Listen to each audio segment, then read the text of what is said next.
As everyone knows, the oil business in Venezuela has been a bust, a total bust, for a long period of time.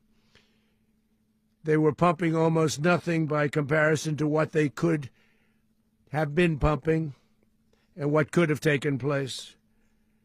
We're going to have our very large United States oil companies, the biggest anywhere in the world, go in, spend billions of dollars, fix the badly broken infrastructure, the oil infrastructure, and start making money for the country.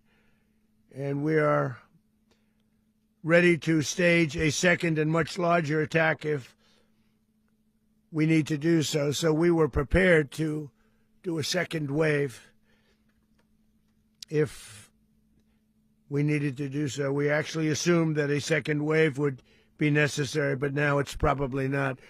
The first wave, if you'd like to call it that, the first attack was so successful, we probably don't have to do a second, but we're prepared to do a second wave, a much bigger wave, actually. This was pinpoint, but we have a much bigger wave that probably won't have to do.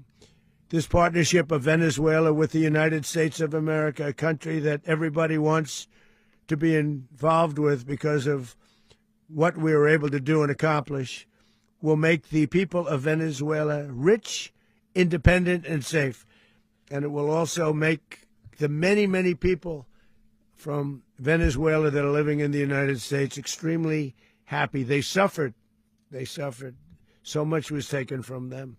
They're not going to suffer anymore.